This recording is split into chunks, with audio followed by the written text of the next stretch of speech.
আরে কিবা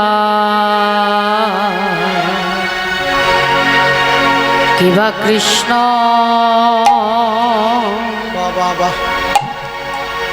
কৃষ্ণ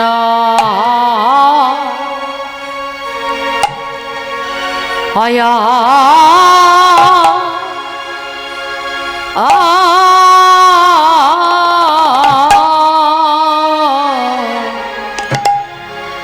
কৃষ্ণ কৃষ্ণ বলি বাবা হরি বল হরি বল। কৃষ্ণ কৃষ্ণ বলি কাঁধে বাহু তুলি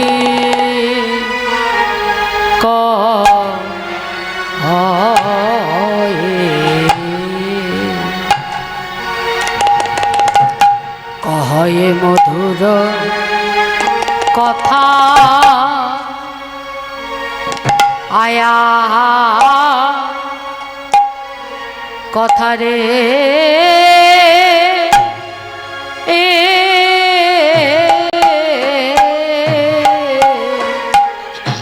আরে কিবা কৃষ্ণ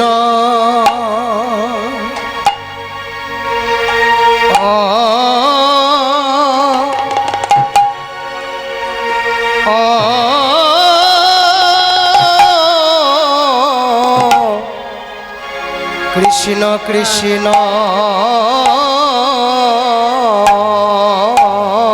বলি কৃষ্ণ কৃষ্ণ বলি কাঁধে বাহু তুলি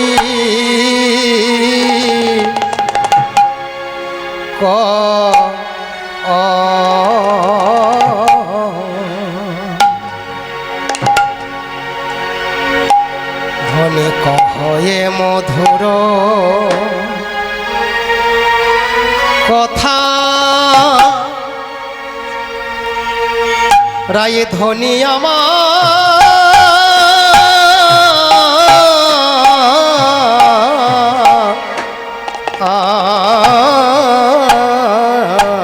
কিবা কৃষ্ণ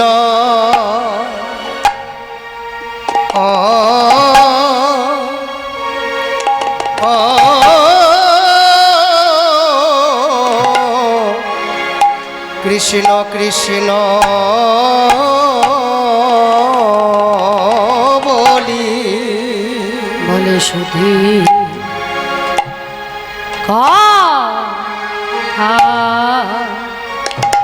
মনে পড়ে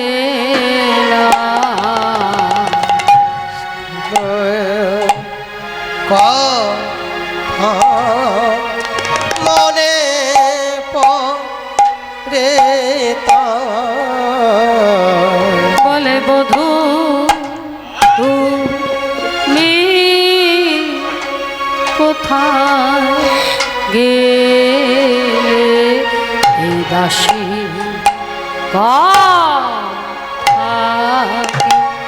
মনে পড়ে না প্রাণ বন্ধু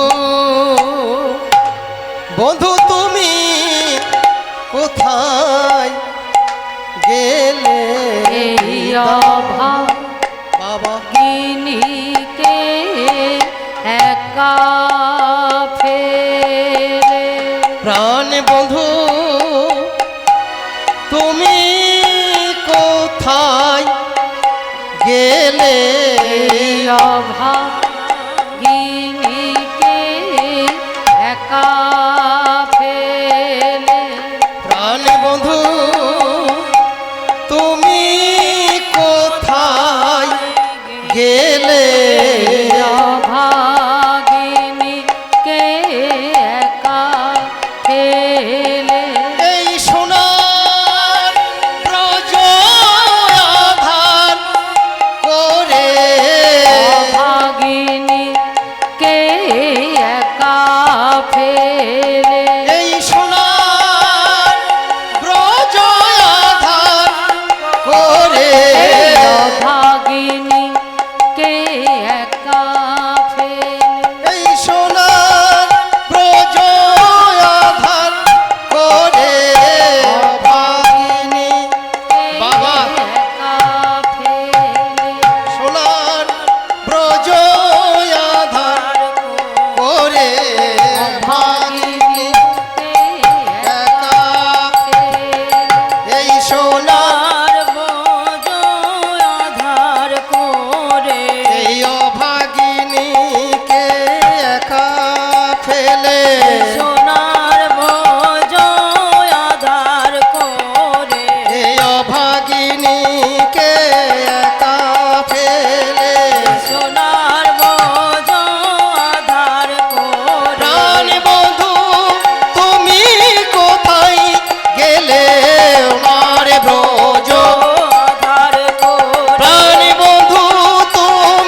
কোথায় গেলে এই সোনার ব্রজ আধারে করে বধূ তুমি কোথায় গেলে এই সোনার ব্রজ আধারে করে বধূ তুমি কোথায় গেলে এই সোনার ব্রজ আধারে করে বধূ তুমি কোথায় গেলে এই সোনার ব্রজ আধারে করে বধূ তুমি কোথায় গেলে এই সোনার ব্রজ আধারে করে বধূ তুমি কোথায় গেলে সোনার ব্রজ আধারে করে বধূ তুমি কোথায় গেলে এই সোনার ব্রজ আধারে করে প্রাণ বধূ তুমি কোথায় গেলে এই সোনার ব্রজ আধারে করে বধূ তুমি কোথায় গেলে এই সোনার ব্রজ আধারে কোথায় গেলে এই সোনার ব্রজ আধারে করে বধূ তুমি কোথায় গেলে এই সোনার ব্রজ আধারে করে বধূ তুমি কোথায় গেলে এই সোনার ব্রজ আধার বলে বধূ তুমি কোথায় গেলে কিবা কৃষ্ণ কৃষ্ণ কৃষ্ণ বলি বাবা কাঁদে বাহু তুলি বলে বধূ তুমি কোথা গেলা গো বধূ তুমি কোথা গেলা ধনী কৃষ্ণ কৃষ্ণ বলি কাঁদে বাহু তুলি বলে বন্ধু তুমি কোথায় গেলা গো বন্ধু তুমি কোথায় গেলা ওই মৃত্তিকার উপরি রতে আঁকিয়া ওই মৃত্তিকার উপরে মুরাতি আঁকিয়া ওই মৃত্তিকার উপরে মুরাতি আঁকিয়া কহে বধূ কহে কথা গো তার শোনে কহে কথা বলে বধূ একবার কথা বলো প্রাণ বন্ধু একবার কথা বলো প্রাণ বধূ একবার কথা বলো ওহে প্রাণ বন্ধু একবার কথা বলো অনেক দিন তো বাবা শুনি নাই গো পরাণ বধূ একবার কথা বলো আমি অনেক দিন তো শুনি নাই গো প্রাণ বন্ধু একবার কথা বলো আমি অনেক দিন তো শুনি নাই গো বধূ একবার কথা বলো অনেক দিন তো শুনি নাই পরাণ বধূ একবার কথা কও না আমি অনেক দিন তো শুনি নাই গো প্রাণ বন্ধু একবার কথা বলো আমি অনেক দিন তো শুনি নাই গো প্রাণ বন্ধু একবার কথা বলো তার শোনে কহে কথা গো ধনী তার শোনে কহে কথা রায়ধনী আমার চিত্রই অঙ্কন করছে ওমা ছবি আঁকতে গেলে নয় বদন থেকে শুরু করতে হয় আর না হলে চরণ থেকে তাই না তা ভক্তরা যেহেতু ভগবানের চরণ ভালোবাসে তাই ভক্তরা কিন্তু চরণ থেকেই শুনতে চায় কিন্তু আজকে আঁকছে কে বাবা আজকে আঁকছে আমার রাধারানী কোথা থেকে আঁকলেন বদনও আঁকলেন না চরণও আঁকলেন না মাঝখান থেকে শুরু করেছে কিবা আঁকিয়া সে কোটি পরাইল ধতি কতহু যতনে পেয়ারি বায়া কি আসে কোটি পরাওলো ধটি কত যতন করি আহা আঁকি আসে কোটি পড়াইল ধতি কত যতন করি ধনী আখি আসে কোটি পরাওলো ধটি কত না যতন করি আজ কোমর থেকে আঁকা শুরু করেছে। আহা আর তাই দেখে ললিতা বলেছে, ওগো রাধে, তুই তো রাজার মেয়ে, বড় বড় গুরু ধরে আঁকা শিখেছিস। হ্যাঁ, বলি আঁকতে গেলে নয় চরণ থেকে আঁকতে হয় আর না হলে বদন থেকে। বলি তোর মতো মাঝগান থেকে তো কেউ আঁকে না, বড় বড় গুরু ধরে আঁকা শিখে এই আঁকার নমুনা। রাধা রানী আমার বললেন, ওরে ললিতা রে, ওরে ললিতা রে, আঁকতে গেলে নয় বদন থেকে নয় চরণ থেকে আঁকতে হয়। হরি বল হরি সেটা বল। আমিও জানি, আমিও ভেবেছিলাম চরণ থেকে আঁকা শুরু করব, কিন্তু তারপরে ভেবে দেখলাম আমার বধূর চরণ ছিল, তাই সে ব্রজ ছেড়ে চলে গেল। আহা, আবার যদি আগে আমি চরণ এঁকে দিই আর চরণ পাবার সাথে সাথে আমার বধূ যদি এইখান থেকেও চলে যায়, হরি বল হরি বল। তবে বল না ললিতা, আমি কিনি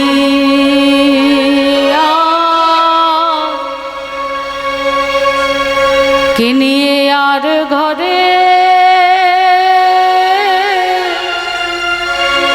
রব।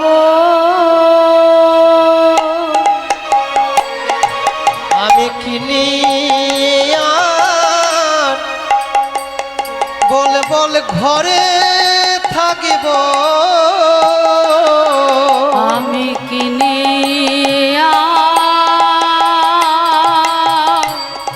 ঘরে রব।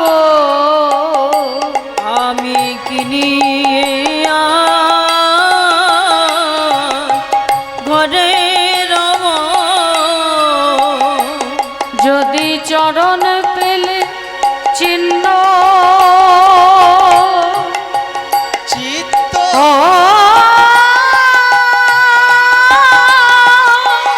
ও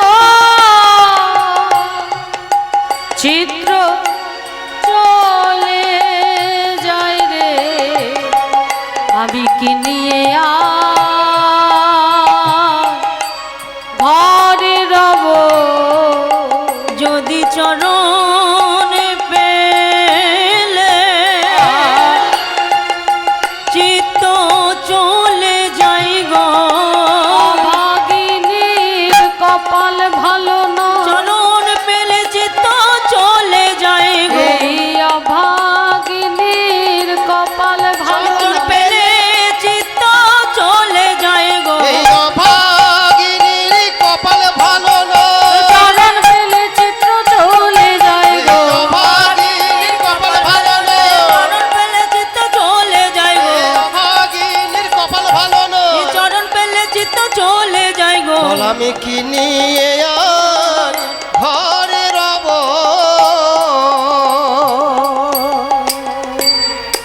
রাধা রানী আমার বললেন, ওরে ললিতা রে, চরণে পেলে যদি চিত্র চলে যায়, তবে আমি আর কি নিয়ে একা রব। এরপর নাভি অঙ্কন করছে, নাভি সরোবর তিল তিল জন কত যত প্যারি। যখন নাভি অঙ্কন করেছে মা, সঙ্গে সঙ্গে রাধারানী বুঝলেন যে চিত্রটা উপরের দিকে উঠছে। এরপর বক্ষ অঙ্কন করলেন, দুটো বাহু অঙ্কন করে হাতের মধ্যে বাঁশিটা দিয়ে বলছে, বলি একবার তেমন করে বাঁশি বাজা, একবার তেমন করে বাঁশি বাজা, একবার তেমন করে বাঁশি বাজা একবার কেমন করে বাঁশি বাজা যদি আর দেখা দাও বা না দাও গো তেমন করে বাঁশি বাজা বলি যদি আর দেখা আমায় দাও বা না দাও তেমন করে বাঁশি বাজা যদি বলো কেমন করে তেমন করে কেমন করে যে বাঁশি শুনে আমরা হলাম দাসী বাঁশি শুনে গোপের লাগলো ফাঁসি শুনে আমরা হলাম দাসী শুনে গোপী লাগিল ফাঁসি বাঁশি শুনে আমরা হলাম দাসী বাঁশি শুনে গোপী লাগিল বাঁশি তেমন করে বাঁশি বাজা এরপর কণ্ঠ অঙ্কন করেছে কণ্ঠটা কেমন কম্ব কণ্ঠ কি বাই অপরূপ শোভা অপরূপ শোভা বদন আঁকিল পরে বদন আঁকিল পরে বদন অঙ্কন করে বদন অঙ্কন করে বদনের কাছে মুখটা নিয়ে গিয়ে কি যেন বলছে একশো কি আর একশো কে বলছে বলি রাই কি বলছে সেই সখী কাছে এসে শুনছে যে রাধারানী ওই চিত্রকে কি বলছে জানো এই দাসীর কথা কি মনে পড়ে না তোমার এই দাসীর কথা কি মনে পড়ে না এই দাসীর কথা কি মনে পড়ে না এই দাসীর কথাকে মনে পড়ে না তুমি দ্বারকার রাজা হরিবোল হরিবোল দ্বারকার রাজা হয়েছ বলে দাসীর কথা কি মনে পড়ে না তুমি দ্বারকার রাজা হয়েছ বলে আমার বৃন্দাবনে রাখাল রাজা দ্বারকার রাজা হয়েছ বলে ওহে বৃন্দাবনে রাখাল রাজা রাজা হয়েছ ওহে বলে বৃন্দাবনে রাখাল রাজা দ্বারকার রাজা হয়েছ বলে ওহে বৃন্দাবনে রাখাল রাজা দ্বারকার রাজা হয়েছ বলে এই দাসীর কথা কি মনে পড়ে না রাধারানী আমার বদনে কেছে বদন আঁকিয়া মুখে মুখ দিয়া তার শনি কহে কথা ধনী বদন আঁকিয়া মুখে মুখ দিয়া তার সনে কহে কথা যদুনাথে ওহে প্রাণনা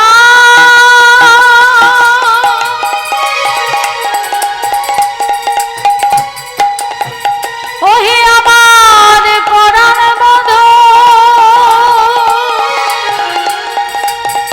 একবার এসে দেখে যাও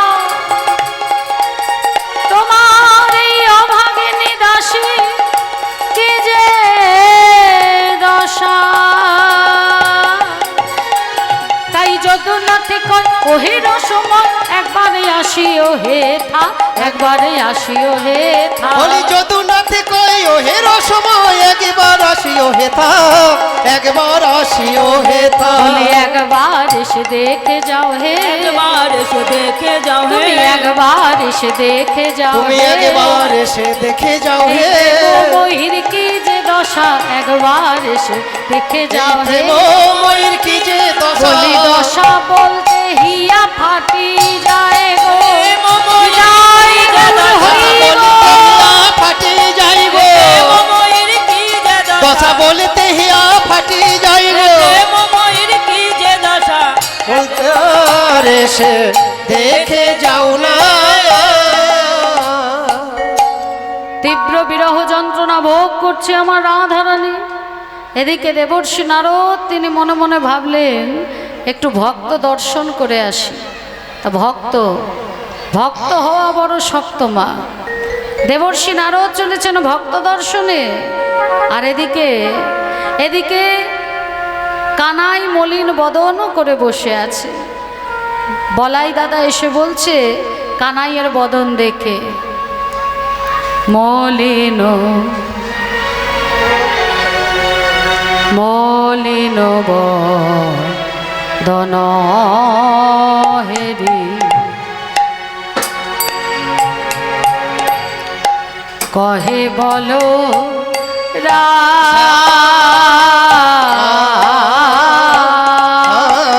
রে মলিন বদন হেরি কহে ঘন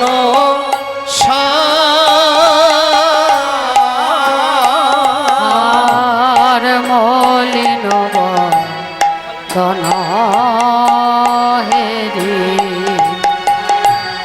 কহে বলো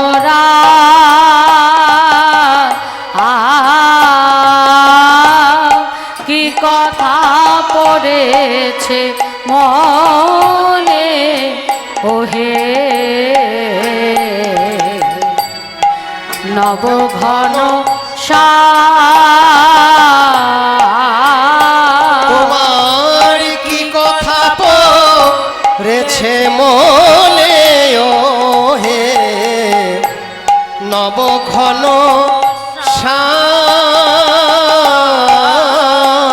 কি মনে পড়েছে মনে পড়েছে মনে পড়েছে মনে পড়েছে তোর বদন মলিন কেন বল কি মনে পড়েছে তোর বদন বলেন কেন বল কি মনে পড়েছে তোর বদন মলিন কেন ওরে আমার ভাই রে কানাই বদন বলেন কেন ওরে আমার ভাই রে কানাই বদন বলেন কেন ওরে আমার ভাই রে কানাই বদন বলেন কেন ওরে আমার ভাই রে কানাই বদন বলেন কেন ওরে আমার ভাই রে কানাই কি মনে পড়েছে কি কথা পড়িল মনে ওরে ওই ঘন শ্যাম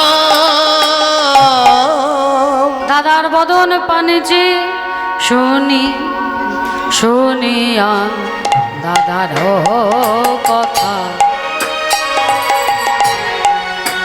কহে নবঘন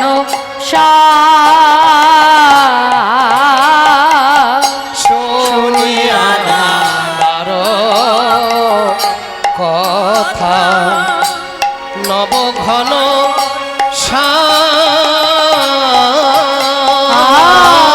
শুনিয়া দাদার কথা কহে নবঘন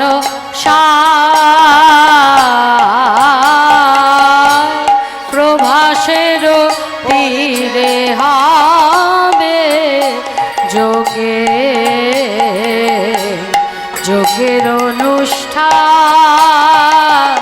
আর প্রবাসের তীরে হবে যজ্ঞের অনুষ্ঠান দাদা যজ্ঞ হবে গো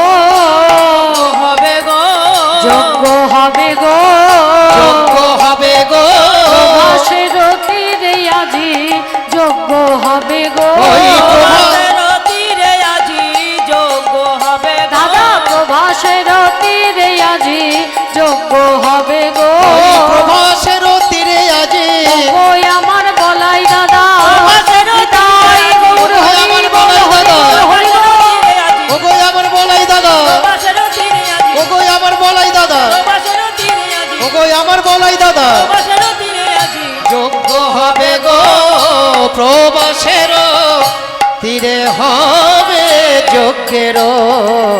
যজ্ঞের অনুষ্ঠান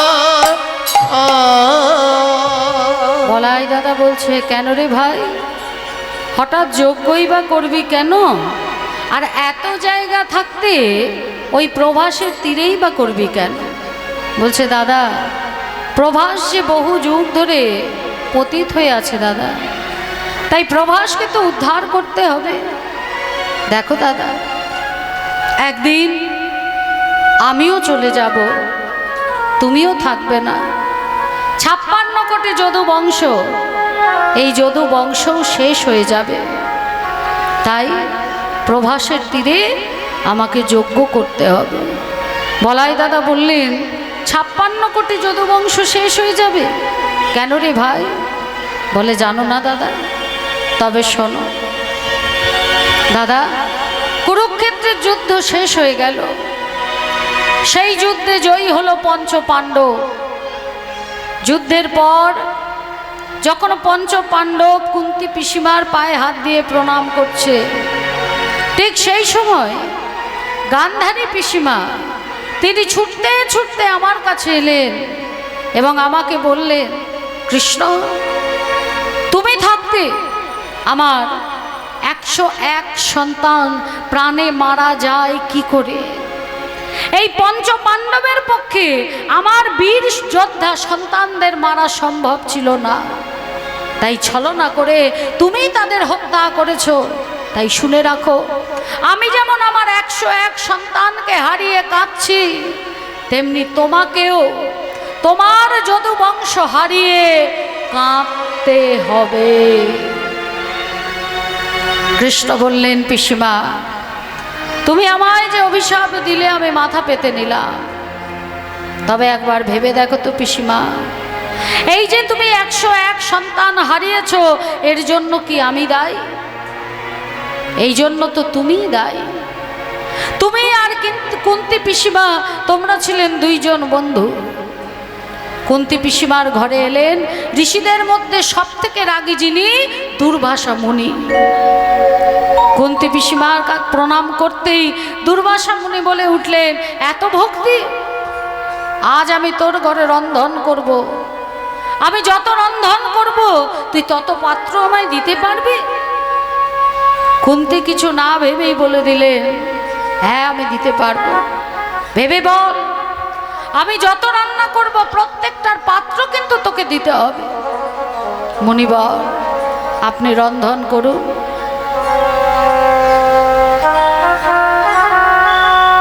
আপনি রন্ধন করুন, আমি আপনাকে পাত্র যোগান দেব। গান্ধারী আড়াল থেকে শুনে মনে মনে হেসেছিল, কুন্তী রে, পাত্র তো তুই দিতে পারবি না, যথারীতি আজই তোর সবকিছু শেষ হয়ে যাবে। দুর্বাসা মুনি একটা করে রন্ধন করছে, কুন্তী একটা করে পাত্র যোগান দিচ্ছে। রন্ধন করছে, পাত্র যোগান দিচ্ছে।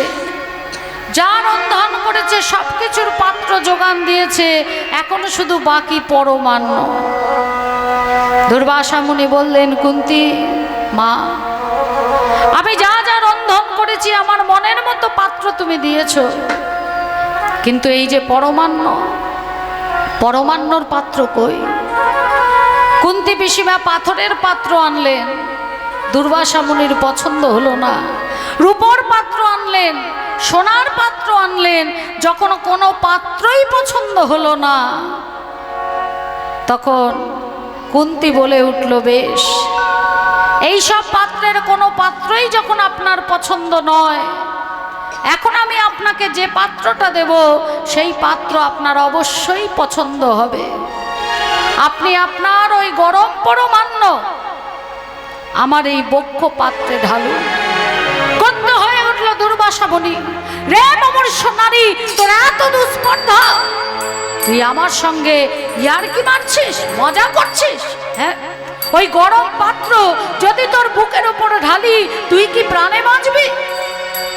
কুন্তী বলে উঠল, আমি বাঁচবো কি মরবো সেটা আপনাকে দেখতে হবে না। আপনার পাত্র চাই, আমি আপনাকে পাত্র দিচ্ছি, আপনি ওই গরম পরমান্ন আমার এই হৃদয় পাত্রেতে ঢালুন।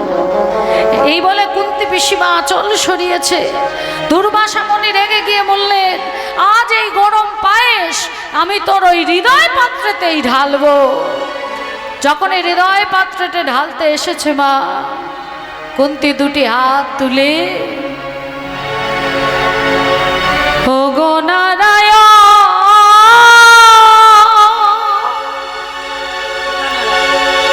শ্রী মধুসূদন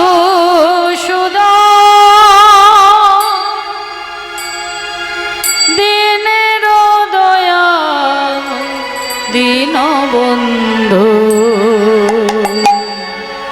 দীনের দয়াল দীনবন্ধু। কোথা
গরম পাত্র, গরম পরমান্ন বক্ষ পাত্রে দেওয়ার পরও যখন কুন্তীর কিছু হলো না মা, দুর্বাসা মুনি বললেন তোর ভক্তি, তোর প্রেম, তোর অনুরাগ দেখে আমি খুশি হয়েছি।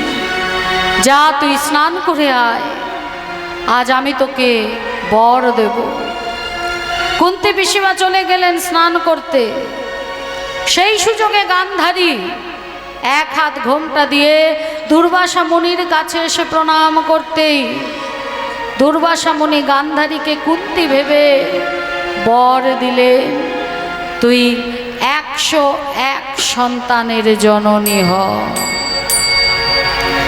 বর নিয়েই দৌড়ে পালিয়ে গেল গান্ধারী। কুন্তী স্নান করে যখন এলো, চরণের কাছে বসে প্রণাম করে বলছে, মুনিবর এবার আমায় বর দিন। মুনিবর বলে উঠলেন, এক্ষুনি তো তুই আমার কাছ থেকে বর নিয়ে গেলি, আবার যে বর চাইছিস? তুই কি আমায় পরীক্ষা করছিস? বলছে, আমি নিয়ে গেছি। হ্যাঁ, তুই তো এলি, এক হাত ঘোমটা দিলি, দিয়ে এসে আমায় প্রণাম করলি, 101 সন্তানের জননী হ, আমি তোকে বর দিলাম, তুই কোনো কথা না বলে দৌড়ে চলে গেলি, আবার এসছিস বর চাইতে।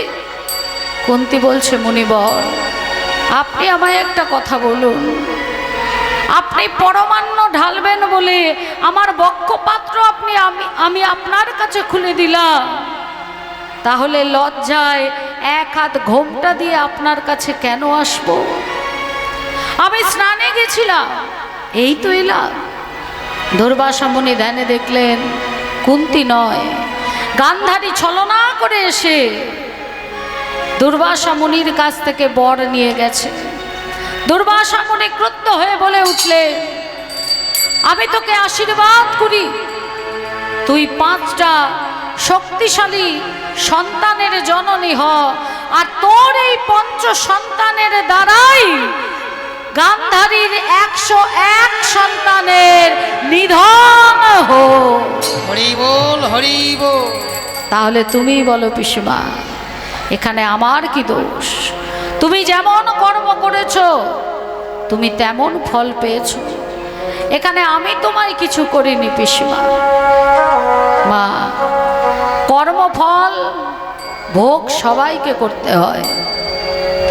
যে যেমন কর্ম করবে সে তেমন কর্মফল ভোগ করবে। আমি যদি তোমাদের 1000টা অভিশাপও দিয়ে দিই সেই অভিশাপ ফলবে না। তুমি যে কর্ম করবে কর্মের ফল তুমি পাবে, আমার অভিশাপের দ্বারা তোমার কিছু হবে না। আবার আমি যদি প্রাণ ভরে আশীর্বাদও করি তাতেও কিছু হবে না। তোমার কর্ম যদি সঠিক হয় তাহলে সেই কর্ম ফলটাই তুমি পাবে। আর খারাপ কর্ম করলে খারাপ কর্মের ফল ভোগ করতে হবে। তাই ভালো কর্ম করতে হবে। ভক্ত সঙ্গ, বৈষ্ণব সঙ্গ, ভক্তের সঙ্গে নাম শোনা, হরিনাম করা, গুরুচরণ আশ্রয় করা মনুষ্য জীবের এগুলো অবশ্য অবশ্য অবশ্য কর্তব্য। যতক্ষণ না দীক্ষা নেওয়া হয় ততক্ষণ এই দেহটা ছাড় দেহ হয়ে যায়। তাই গুরুচরণ আশ্রয় করে আমাদের সাধন ভজন করতেই হবে। মা, না হলে এসেছি যেমন চলেও যাব তেমন, আসা যাওয়া সার হয়ে যাবে। আবার কোন কুলে জন্মাবো কেউ বলতে পারে না। তাহলে আজকে নিজের কর্মদোষে গান্ধারী তার শতপুত্র হারালো। এবার শুধু তাই নয়, গান্ধারীর যে শতপুত্র মারা গেল এর মধ্যে কিন্তু গান্ধারীর নিজের ভাই শকুনিরও হাত ছিল। আমরা ভাবি শকুনি বুঝি শত্রু। শকুনি শত্রু নয় বাবা, পঞ্চপাণ্ডবের মিত্র হচ্ছে শকুনি। এই শকুনির জন্যই আজকে গান্ধারীর বংশটা নির্মূল হয়ে গেল। দুর্যোধনকে পঞ্চপাণ্ডবরা ছাক পুত্র বলে রাগাত। অজাপুত্র মানে, অজা মানে ছাক, ছাক পুত্র বলে রাগাত। তা কেন ছাক পুত্র বলে রাগাত? গান্ধারীর কুষ্ঠির মধ্যে ছিল যার সাথে গান্ধারীর বিবাহ হবে ওই বিবাহের রাতেই গান্ধারীর স্বামী মারা যাবে। তাহলে উপায় কি? বিধান হলো একটাই, ছাগলের সাথে বিয়ে দিয়ে দাও, ছাগলটা মারা যাবে, তারপর পাত্র রেডি রাখবে, সেই পাত্রের সাথে বিয়ে দেবে। তা গান্ধারীর প্রথম ছাগলের সাথে বিয়ে হয়েছিল। বিয়ে হওয়ার সঙ্গে সঙ্গে ছাগলটা মারা গেল, তারপর কিন্তু ধৃতরাষ্ট্রের বিয়ে হলো। আর এই নিয়েই পঞ্চপাণ্ডব ছাক পুত্র বলে দুর্যোধনকে রাগাত। সত্যটা জানার পর দুর্যোধনের ভিতরে রাগ হলো কার প্রতি? না নিজের দাদামশাইয়ের প্রতি। তার দাদামশাই এবং দাদামশাইয়ের সমস্ত 101 পুত্রকে নিয়ে এসে কারাগারে নিক্ষেপ করে দিল। একটা করে থালা দিত, মানে একজনের সেবা দিত। যেখানে 101 জন আছে সেখানে একজনের যদি খাবার দেয় তাহলে কি সবার পেট ভরবে? গান্ধারীর পিতা বলেছিলেন, তোমাদের মধ্যে যে এই শত্রুতার প্রতিশোধ নিতে পারবে এই খাবারটা একমাত্র সেই খাবে। কেউ মুখ খোলেনি। শকুনি বলেছিল আমি প্রতিশোধ নেব। তা ওই যে একটা খাবার আসতো ওই খাবারটা শকুনিই খেত।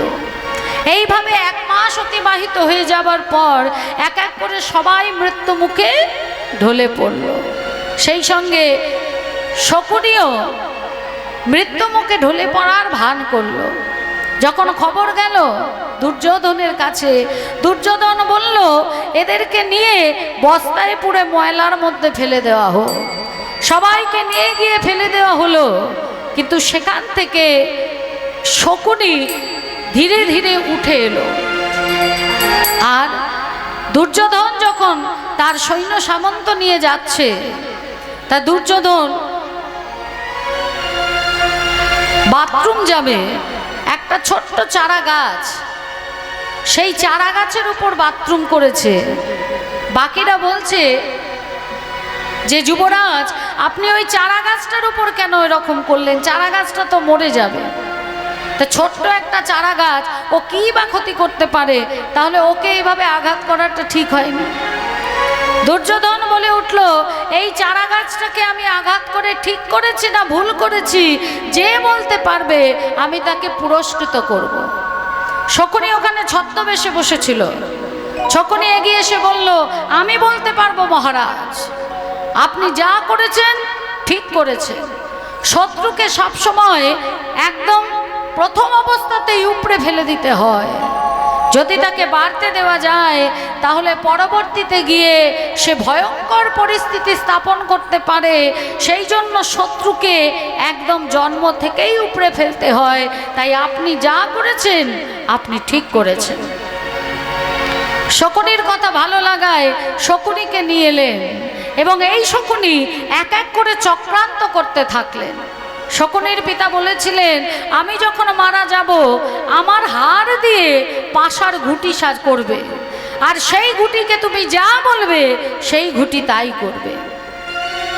শকুনি পিতা এবং ভাইদের মৃত্যুর প্রতিশোধ নেওয়ার জন্য ওই পাশা খেলার আয়োজন করেছিল। হ্যাঁ, তাহলে আজকে কর্মদোষে গান্ধারী তার সন্তানদের হারিয়েছে মা। তা বলরাম বলছে, তা তো বুঝলাম ভাই, কিন্তু প্রভাস কেমন করে পতিত হলো সেটা তো বুঝতে পারলাম না। বলছে, শোনো দাদা, ওই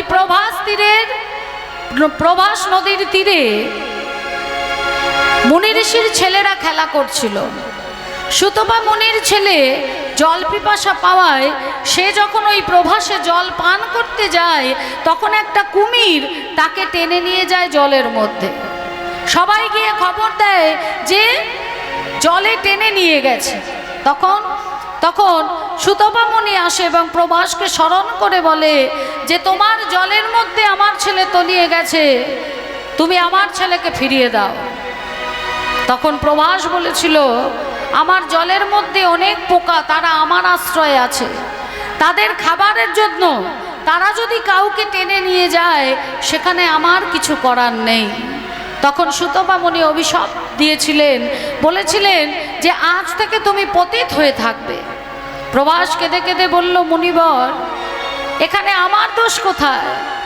আমার আশ্রয় থেকে কোনো কীট বা কোনো পশু সে যদি তার খাবার সংগ্রহ করে নিয়ে ভিতরে গিয়ে খাবার খায়, সেখানে আমি কেমন করে দায়ী?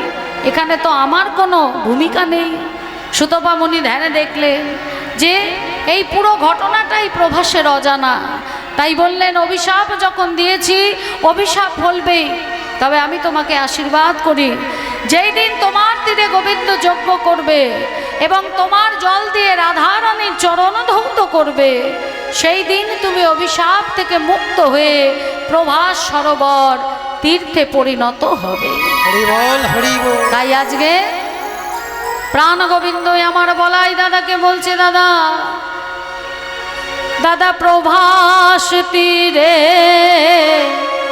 যজ্ঞ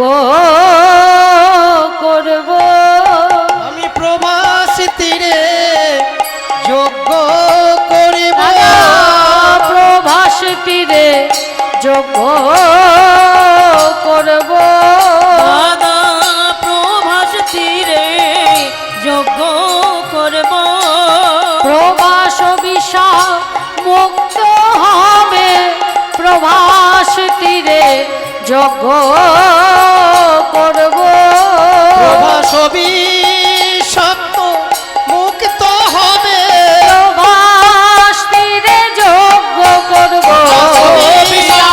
মুক্ত হবে, প্রভাস তীরে যজ্ঞ করব, অভিশাপ মুক্ত হবে, আমি প্রভাস তীরে যজ্ঞ করব, অভিশাপ মুক্ত হবে, আমি প্রভাস তীরে যজ্ঞ করিব। বলাই দাদা বলছে, সবই বুঝলাম, কিন্তু 56 কোটি যদুবংশ কি করে ধ্বংস হবে সেটা তো বুঝলাম না ভাই। বলছে, বুঝলে না দাদা? তবে শোনো, আমার ছোট ছেলে শাম্ব, বাবা কৃষ্ণের এই ছোট ছেলে শাম্ব একদম কৃষ্ণের মতোই দেখতে ছিল। হ্যাঁ, সব থেকে সুন্দর ছিল। তাকে মেয়ের মতো সাজিয়ে তার আর ভাইরা নিয়ে গেল মুনি ঋষির কাছে, পেটের মধ্যে একটা কড়াই বেঁধে নিয়ে গিয়ে মুনি ঋষিদেরকে পরীক্ষা করছে, হে মুনিবর, বলুন এই রমণীর গর্ভে যে আছে সে পুত্র না কন্যা? মুনিরা হচ্ছে অন্তর্যামী মা, তাকে কোনো উত্তর দিলেন না।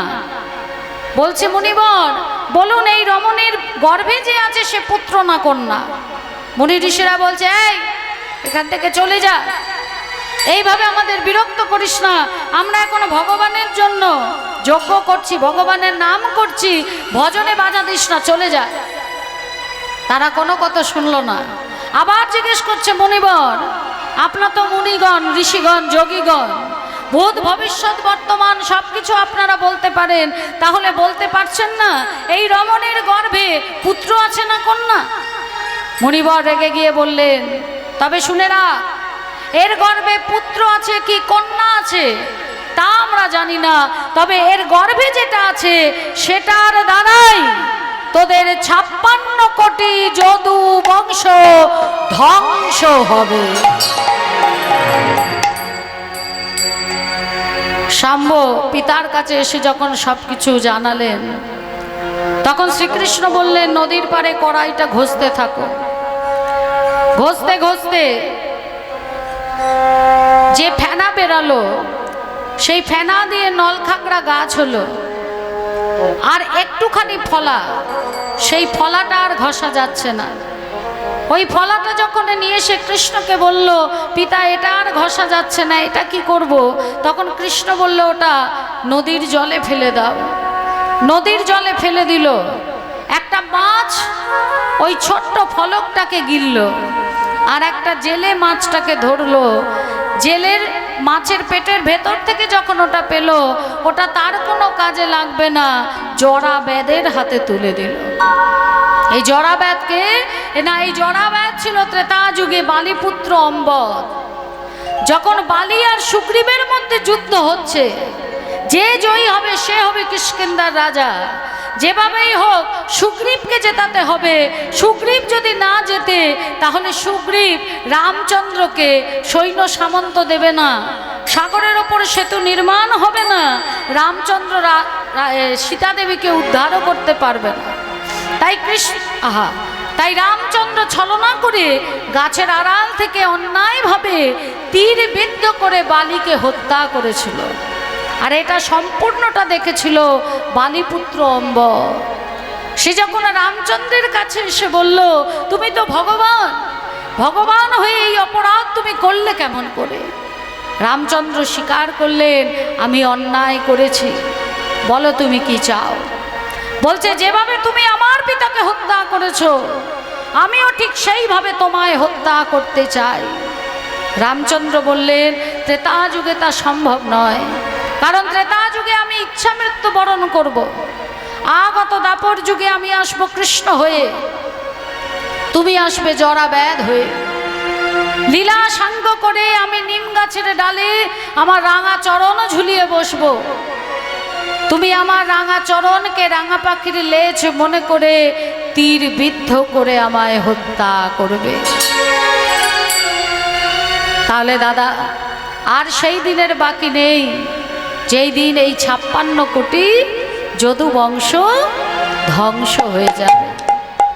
যখন কৃষ্ণ বলরাম কথা বলছে, আর ওদিকে দেবর্ষি নারদ চলেছে ভক্ত দর্শন করবে বলে।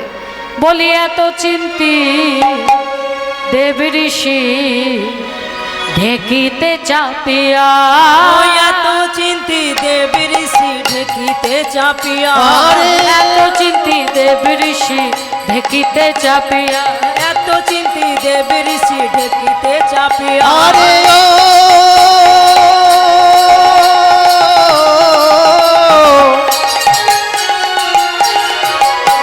আরে ও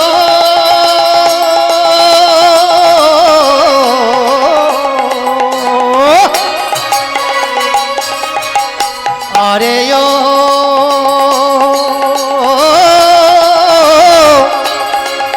আরে ও আরে ও আরে ও এত চিন্তি দেব ঋষি ঢেকিতে চাপিয়া, দেখিতে দেখিতে চলে উলসিত হিয়া, দেখিতে দেখিতে চলে উলসিত হিয়া।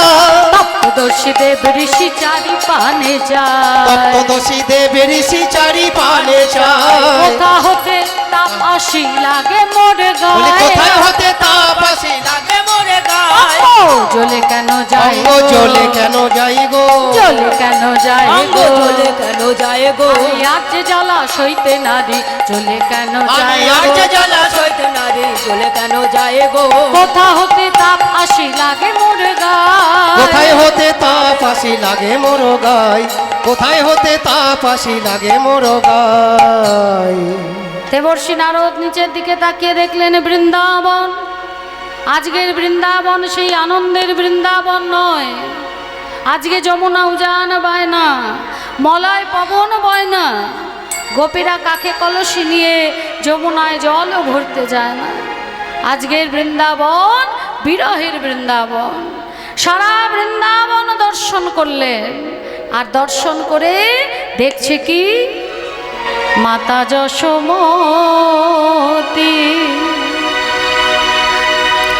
কাঁদে দিবারাতি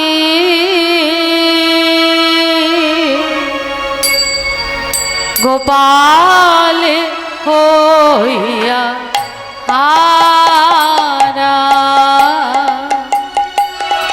দেখে মাতা যশোমতী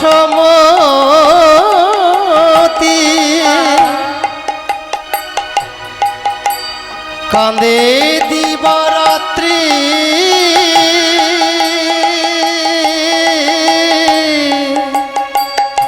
প্রাণের গোপাল হইয়া হারা। আবার নন্দ নন্দ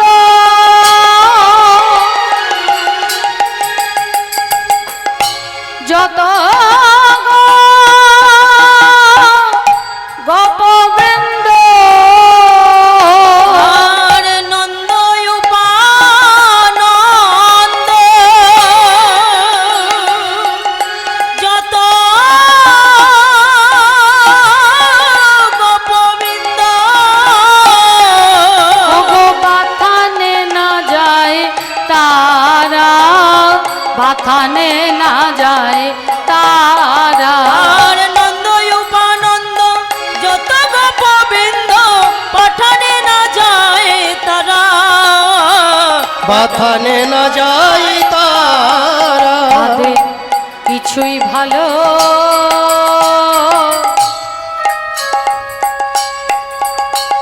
ভালো লাগে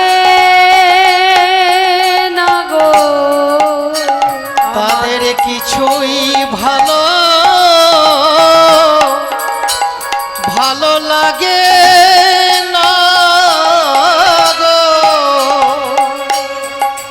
তাদের প্রাণের গোপাল হরি বল।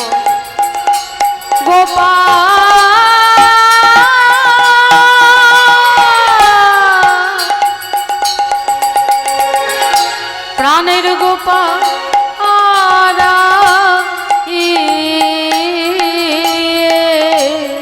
হরি তাদের কিছু ভালো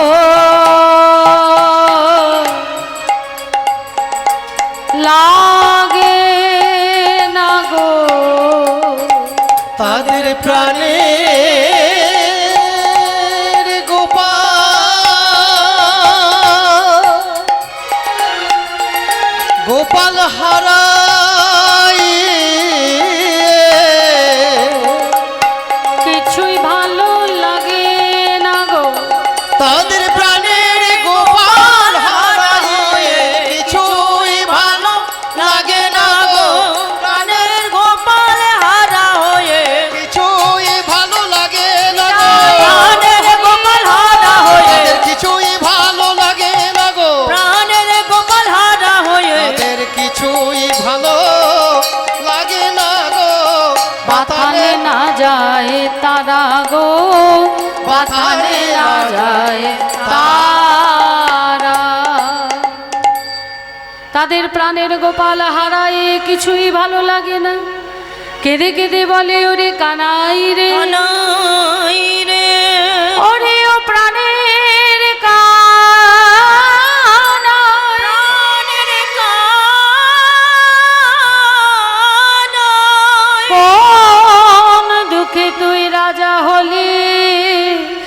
দ্বারকাপুরে।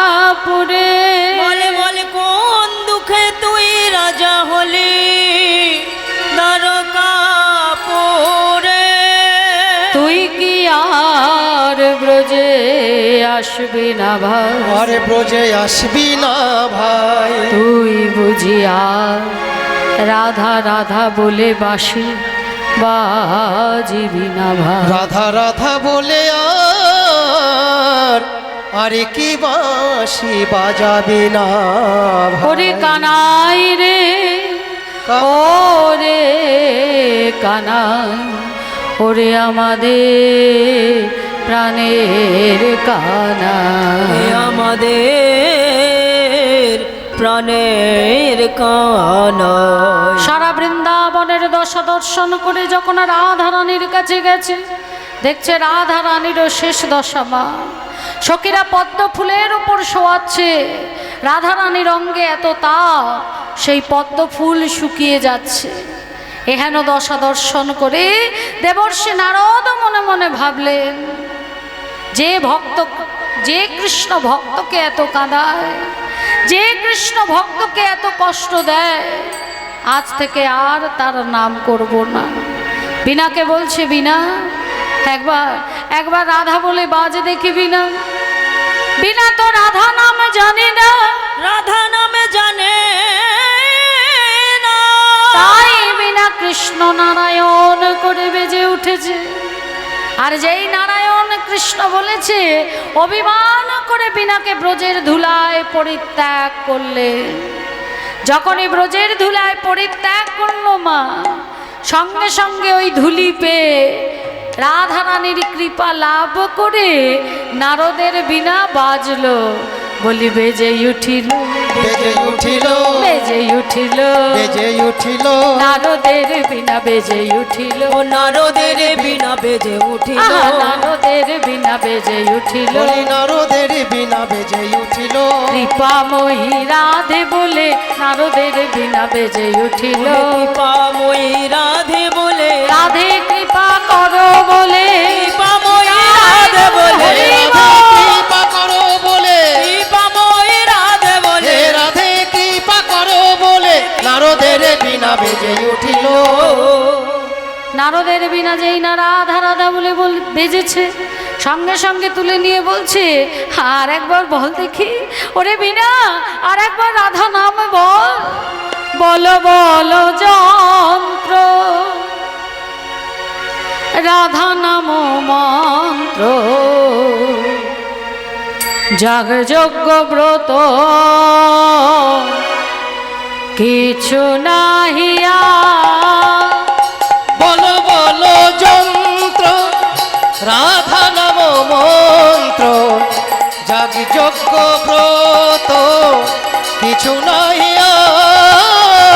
বলো বলো যন্ত্র, রাধা নাম মন্ত্র, যাগযজ্ঞ ব্রত কিছু নাহিয়া। বলো বলো যন্ত্র, রাধা নাম মন্ত্র, জাগে যজ্ঞ ব্রত কিছু নাহিয়া।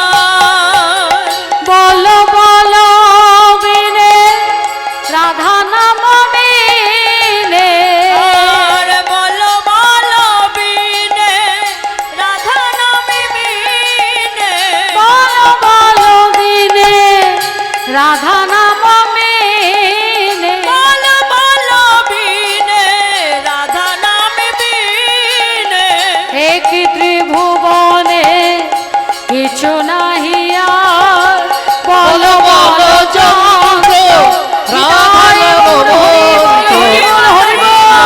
ব্রত কিছু নাহিয়া। বলো বলো যন্ত্র, বলো বলো যন্ত্র, বলো বলো যন্ত্র। মহারাজ কৃষ্ণচন্দ্র কি, মহারাজ কৃষ্ণচন্দ্র কি, জয়। মহারাজ কৃষ্ণচন্দ্র কি। জয়। কৃষ্ণচন্দ্র বলে উঠলেন, এ কি দেবর্ষি, এতদিন তো বিনায় আপনি নারায়ণ বলতেন, কৃষ্ণ বলতেন। তা আজকে হঠাৎ রাধা নাম করছেন যে? দেবর্ষি নারদ বলে উঠল, শোনো হে রাজা কৃষ্ণচন্দ্র, হতে পারো তুমি দ্বারকার রাজা, কিন্তু আমিও হলাম ত্রিকালজ্ঞ দেবর্ষি নারদ। কখন আমি আমার বিনায় না কৃষ্ণ বলবো, কখন নারায়ণ বলবো, কখন রাধা বলবো, সেই কৈফিয়ত আমি তোমায় দেব না। যেটা বলতে এসছি সেটা শোনো। এত বড় কুরুক্ষেত্রের যুদ্ধ বাঁধিয়ে দিলে, বলি প্রায়শ্চিত্ত স্বরূপ কোনো যজ্ঞ তো করলে না। যুগে যুগে ভগবান আসে, অধর্মের বিরুদ্ধে যুদ্ধ করে, কিন্তু সেই অধর্মের লড়াইয়ে অধার্মিকদের সঙ্গে ধার্মিকরাও তো মারা যায়। ত্রেতা যুগে রামচন্দ্র রাবণের সঙ্গে যুদ্ধ করেছিলেন, সেখানে সবাই কিন্তু অধার্মিক ছিল না মা, ধার্মিকও ছিল। বিভীষণের পুত্র তরণী সেন ছিল, যে সারা অঙ্গে রাম নাম লিখে এসছিল, কণ্ঠেও রাম নাম লেখা ছিল, তারপরেও কিন্তু রামের তীরটা ওই রাম নামের মধ্যেই বিদ্ধ হয়েছিল। তার প্রায়শ্চিত্ত স্বরূপ রামচন্দ্র করেছিলেন অশ্বমেধ যজ্ঞ, কিন্তু তুমি তো কোনো যজ্ঞ করলে না। বেশ, তাহলে আপনি বলুন দেবর্ষি আমায় কি করতে হবে? তবে শোনো, ত্রেতায় রামের রাজা ছিল, অশ্বমেধ যজ্ঞ কইল। ত্রেতায় রামের রাজা ছিল, কিবাতে তাই রামের রাজা ছিল, কিবা ত্রেতায় রামের রাজা ছিল, কিবাতে তাই রামের রাজা ছিল, কিবা ত্রেতায় রামের রাজা ছিল, তাই রামের রাজা ছিল, অশ্বমেধে যজ্ঞ কইল। দানব্রত যজ্ঞ হবে, মহারাজ দানব্রত যজ্ঞ হবে এবে। আহা দানব্রত যজ্ঞ হবে, দানব্রত যজ্ঞ হবে এবে। শোনো বলি হে রাজন ত্রিভুবন নিমন্ত্রণ, শোনো বলি হে রাজন ত্রিভুবনে নিমন্ত্রণ, শোনো বলি হে রাজন ত্রিভুবন নিমন্ত্রণ, শোনো বলি হে রাজন ত্রিভুবন নিমন্ত্রণ। সবারে করিতে হইবে, সবারে করিতে হইবে। আহা সবারে করিতে হইবে। সবারে করিতে হইবে। বলছে কি রামচন্দ্র করেছিলেন অশ্বমেধ যজ্ঞ, তোমায় করতে হবে দানব্রত যজ্ঞ। এই যজ্ঞের প্রথম নিয়ম কি? ত্রিভুবন নিমন্ত্রণ করতে হবে। স্বর্গের দেব দেবী, গন্ধর্ব, কিন্নর কিন্নরী, নর্তক নর্তকী সবাই, মর্তের মানব, পাতালের নাগ নাগিনী, দানব দৈত্য, ত্রিভুবন নিমন্ত্রণ করতে হবে। দ্বিতীয় নিয়ম হলো যে জন যে দানে চাবে, যজ্ঞ সাঙ্গ হবে যবে, যে জন যে দানে চাবে, যজ্ঞ সাঙ্গ হবে যবে, যে জনদের দান চাইবে। দান দিবে তুমি হাসি মুখে, দান দিবে তুমি হাসি মুখে। তারে দান দিবে তুমি হাসি মুখে। দান দেবে তুমি হাসি মুখে। যজ্ঞে যারা যারা আসবে, যজ্ঞ সাঙ্গ হয়ে যাবার পর যারা যারা যে দান চাইবে, তোমাকে হাসি মুখে সেই দান দিতে হবে।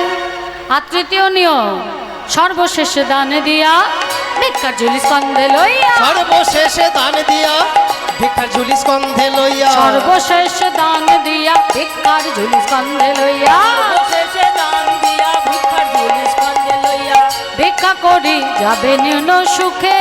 মহারাজ ভিক্ষা করে খাবে মন সুখে। তুমি ভিক্ষা করি যাবে মন সুখে। তুমি পাবে মহা সুখে। কৃষ্ণচন্দ্র বলছে, দেবর্ষি তোমার সবকটা নিয়ম আমি মানলাম, বুঝলাম, কিন্তু শেষেরটা বুঝতে পারলাম না। তুমি বললে রামচন্দ্র করেছিলেন অশ্বমেধ যজ্ঞ, আমাকে দানব্রত যজ্ঞ করতে হবে, বুঝলাম। ত্রিভুবন নিমন্ত্রণ করতে হবে, সেটাও বুঝলাম। হ্যাঁ, যারা যারা যজ্ঞে আসবে, যজ্ঞ হয়ে যাবার পর যা যা দান চাইবে আমাকে দিতে হবে, সেটাও বুঝলাম, কিন্তু শেষটা বুঝলাম না।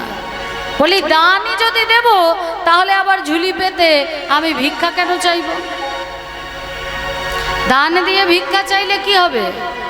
আমাকে কি বলবে? হ্যাঁ, যদি ভিক্ষাই চাইবার ছিল, নিয়েই নেবার ছিল, তো দিলে কেন বলবে না? আর তাছাড়া কিছু দিয়ে যদি নিয়ে নেয় তাহলে এখনকার দিনে সবার মুখে মুখে শুনেছি কালীঘাটের নাকি কুকুর হয়, হরি বল হরি বল। তাই না? তা গোবিন্দ বলছে দানই যদি দেবো তো নেবো কেন? হ্যাঁ এরম হয়েছে মা আমার সাথে। এক জায়গায় কীর্তনে গেছি, সূর্য পুজো লীলা হচ্ছে, তা এক বয়স্ক বাবা ওই একটা বড় সেফটি পিনে একটা 100 টাকার নোট গেঁথে একেবারে এরম দোলাতে দোলাতে আসছে। আমাকে সরিয়ে দিল, মাইকে দাঁড়িয়ে বলছে সমাজশ্রী মায়ের কীর্তনে খুশি হয়ে এই 100 টাকা গোবিন্দ সেবার জন্য দিলাম। বেশ বেশ। বড় সেফটি পিন, টাকাটার থেকেও চোখটা সেফটি পিনে বেশি। মনের সুখে তো একদম ওড়নার মধ্যে গেঁথে নিলাম। কীর্তন হয়ে গেল, সব কিছু হয়ে গেল। এবার যখন চলে আসছি, ঘরে ফিরছি, পিছন থেকে ডাকছে ও মা ও মা। এবার কে কাকে মা বলে ডাকছে কি করে বুঝবো? আমার এই ভাই বলছে ও দিদি তোমাকে ডাকছে। কে ডাকছে? বলছে ওই যে যেই বাবাটা আসলে টাকা দিতে উঠেছিল ওই বাবাটা ডাকছে। তা বয়স্ক মানুষ, দাঁড়িয়ে পড়েছি, কাছে এসে হাঁপাচ্ছে, বলছে মা তোমাকে যেটা দিয়েছিলাম এবার ওটা আমাকে দিয়ে দাও। আমি বলছি কি দিয়েছিলে? বলছে ওই যে 100 টাকা দিলাম গোবিন্দ সেবার জন্য, এবার ওটা আমায় দাও। আচ্ছা ওটা তো আপনি গোবিন্দ সেবার জন্য দিলেন, আবার চাইছেন কেন? বলে আবার পরের জনকে দিতে হবে না, ওই একটাই তো আছে, সবাইকে ঘুরিয়ে ঘুরিয়ে দিয়েছে। বাবা তা যাই হোক, বাবাকে সেটা আমি দিয়ে দিয়েছিলাম। হ্যাঁ, তা এই যে দিয়ে নেওয়া, যদি আমি দেব তাহলে আমি আবার ভিক্ষা করব কেন? আমি দানই বা চাইবো কেন?